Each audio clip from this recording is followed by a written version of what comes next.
It seems you've suddenly come into a large sum, around $500 million. And now, everything's moving at a whirlwind pace. Everyone's thrilled and big plans are already underway.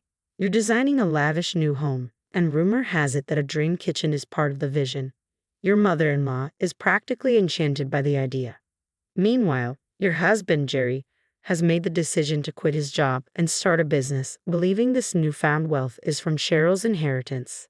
But wait, there's a catch. Cheryl hasn't actually received anything yet. You're now left contemplating the idea of quitting your own job to dive into construction, but something about all this feels off. Why rush into these big projects without any actual funds in hand? While it's clear that some money is on the horizon, is it really wise to jump into such significant commitments before it's even been confirmed? Before diving into these plans, maybe it's best to hit pause and think things over. Your father-in-law suggests a family vacation to Hawaii, something that might help ground the situation. Adding another layer of complexity, it almost seems as though they're all planning to use the money from your mother's inheritance as their personal funding for whatever they want.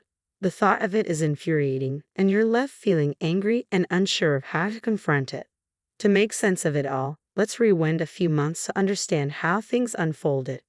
My name is Cheryl. I'm 36 years old, a high school teacher, and married to Jerry, who's a year older than me. We've been married for 8 years, and shortly after we said our vows, our daughter Sarah was born. Since then, our life has been a constant juggle of work and family responsibilities. Today, we're heading to the hospital to visit my mother. "Hey, Grandma," Sarah says excitedly as we arrive. My mom greets her with a gentle smile, running her fingers through Sarah's hair. I can tell she looks frailer than before, her once vibrant face now subdued with age. There's a man in a suit standing beside her bed. When our eyes meet, he gives me a subtle nod before quietly exiting the room. "Mom, who was that?" I ask, curiosity piqued. "Oh, just someone I know. Nothing to worry about," she reassures me, her voice calm. She turns her focus back to us. "How have you been, Cheryl? And how's Jerry?" Her soft blue eyes still sparkle with that same strength I've always admired in her. She met my dad while he was working overseas in the import-export business, and moved to Canada to marry him. Together, they raised me in a new country, navigating every challenge life threw at them with resilience and love. Growing up, my mom was my biggest teacher. She instilled in me the values and knowledge that now enable me to be a teacher myself, and I'm forever grateful for the loving and supportive upbringing she gave me. Sadly, my father passed away a few years ago, and now it's just been my mom, dealing with her health problems and frequent hospital stays. She eventually passed on the family business to a relative and now spends most of her time in the quiet solitude of her hospital room. "I'm doing well, Mom. Is there anything you need?" I asked during one of our visits. "Just having you and Sarah here is more than enough," she replies, her smile warm and comforting. After a bit of catching up, Sarah, at that age where she's becoming more independent, eagerly shares updates about her school and the books she's been reading. I'm so proud of her. She's blossoming into a bright, honest child, and despite my bias, I see it clearly. When we get home, Jerry greets us. "Hey, welcome back. How's my mom doing?" "Same as always," I reply, and then ask about his day. "How was your seminar? I heard it was a good one." Lately, Jerry has been attending seminars all about quitting his job and starting some kind of side hustle. It seems he's on a mission to chase more money, even though we're managing just fine with my teacher's salary. To be honest, I'm not thrilled about his growing obsession with financial gain, something I suspect he picked up from his parents. They've always been frugal, constantly asking us for small loans and rarely indulging in gifts, even for special occasions like Christmas. Thankfully, they live far enough away that we don't interact too often. Despite this, Jerry is still a big help around the house, which keeps things manageable for us. I found comfort in our simple life, surrounded by my mom, Jerry, and Sarah. But everything changed one day when I received a call from the hospital. Mom's health had suddenly worsened, and she was in critical condition. We rushed to her side, not knowing what to expect. With her last bit of strength, she looked at me and said, "Cheryl, I've always wanted you to be happy. Take care of Sarah." Her words lingered in my mind as we faced the harsh reality of her fragile state. She meant everything to me. "I love you," were her final words. My mom, who had dedicated her life to raising me and adored Sarah more than anything, left us with those tender parting words. At her funeral, Seeing her serene expression, all I could do was cry. Sarah, standing by my side, cried with me. It was an unbearable moment, but we were together in our grief. Sometime after Mom passed, an envelope arrived from a law firm. It had an unfamiliar return address. Inside, to my astonishment, was my mother's will, which left everything to me. Mom and I had never discussed inheritance, so the contents of the will came as a complete surprise. Still shaken, I decided to visit the law firm to understand the details. When I arrived, I was greeted by Mr. Roy, the attorney. "Hi, I'm Mr. Roy," he introduced himself. He wore glasses, the same man who had been in the hospital room when I visited Mom. "You were there when I saw Mom," I remarked, recognizing him immediately.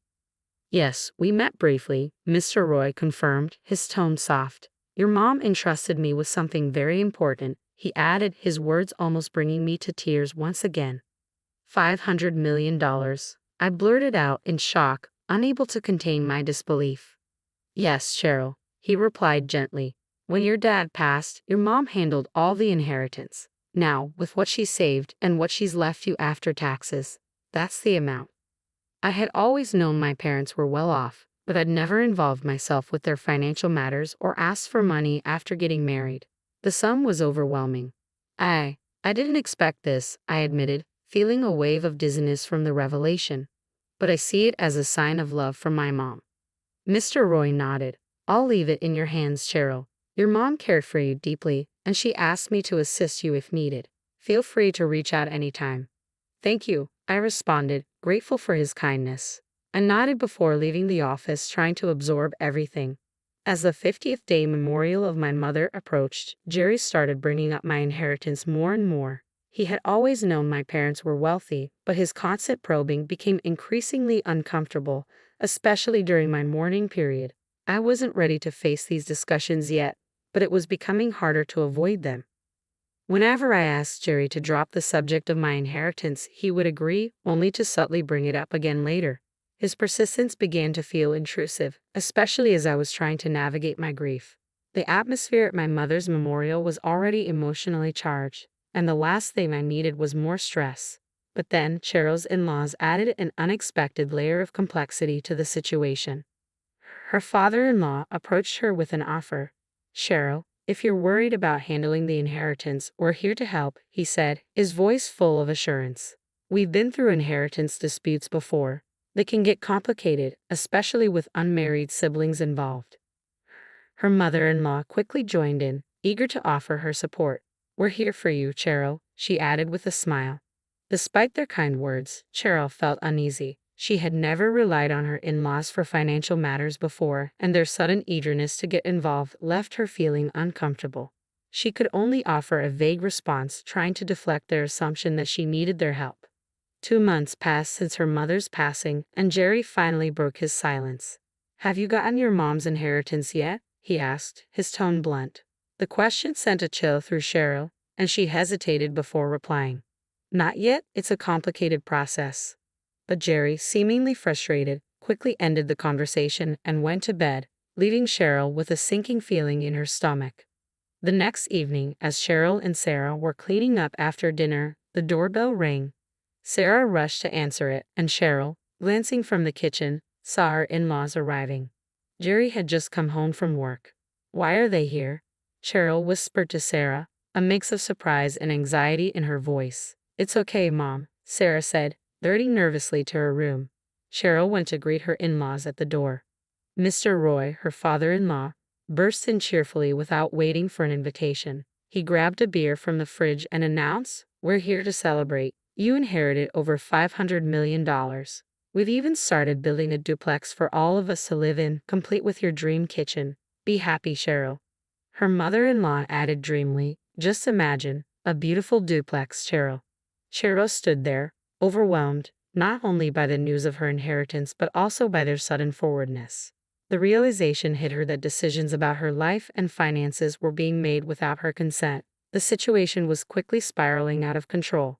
Then, Cheryl discovered that Jerry had unilaterally decided to put down half of their savings, as well as some of the money his parents had saved, toward a loan, all in his name. He expected it to be covered by her yet-to-be-received inheritance. He beamed with pride and anticipation, announcing, "I've quit my job and I'm starting a business with your inheritance." Cheryl was stunned. "Wait a minute," she said, trying to process it all. "What's going on? I haven't even received any inheritance yet, and you're talking about quitting your job and building a duplex?" "Let's not beat around the bush," Jerry replied, a tone of finality in his voice. "It's clear you've inherited. If you don't claim it within 2 months, you can't refuse it. You've definitely inherited, right?" It was then that Cheryl realized everyone had already assumed control over the funds, as if it was all settled. The weight of it all began to sink in. "I hadn't even claimed the inheritance yet, but Jerry and my in-laws were already making plans to live off what they assumed was mine, over $500 million, according to my father-in-law's rough estimate." "Thanks, Mom," Jerry said, seemingly oblivious to how overwhelming and inappropriate his demands were. "Make sure to arrange the money for the duplex and my capital." Hearing him speak like that left me reeling. I was furious and deeply hurt by their sense of entitlement to my mother's legacy, which was meant for me, not for their lavish fantasies. My main concern was Sarah, who was still in the other room. I tried to maintain my composure, but I could feel myself unraveling. Needing to escape, I excused myself. "I'm stepping out for a bit." They hardly noticed, too engrossed in their conversation about the inheritance. I left the house and walked to the nearby hilltop park. The night air was brisk, and as I reached the solitude of the park, tears began to flow. Alone, I cried silently, the cool air mixing with the hot tears streaming down my face.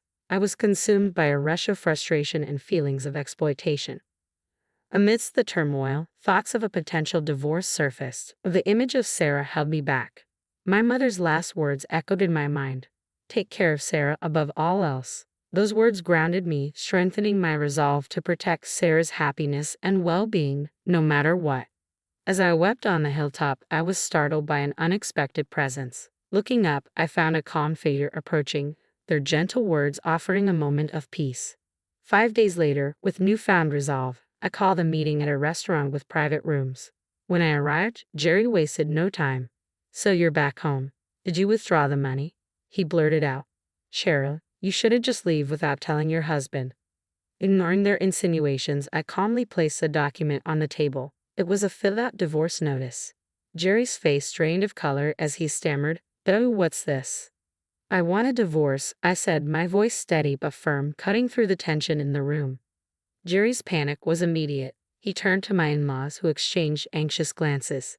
"You can't just leave us like this," Jerry exclaimed. "Ever since you inherited from your mom, you've become so greedy," he accused.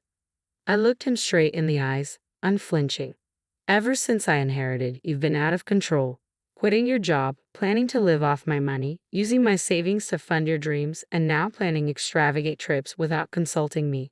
Tell me, who really changed when the money came into the picture? You can't just divorce me out of nowhere." Jerry's voice was desperate. "Half of everything is mine, including our savings, and half of the inheritance." As they pressed in with their demands, the door suddenly opened. Sarah and Mr. Roy, the attorney, entered, bringing a sudden hush to the room.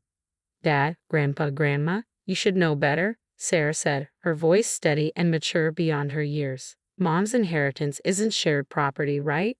Mr. Roy nodded, stepping forward. "I'm attorney Mr. Roy, and Cheryl's mother entrusted me with her legal matters. I've been advising Cheryl," he stated formally, leaving Jerry flustered. "Inherited property isn't shared," Mr. Roy continued. "It's not subject to division." "What?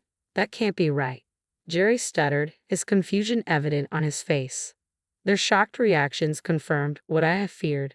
They truly believed they were entitled to my inheritance. This misunderstanding, this sense of entitlement, only solidified my resolve. It was time to move forward with the divorce. I knew I had to protect not only my future but also Sarah's, ensuring our lives were free from the toxic entitlement that had already started to taint everything. "I'll stick by you no matter what," my husband shouted, his eyes bloodshot, his voice disregarding the gravity of the situation.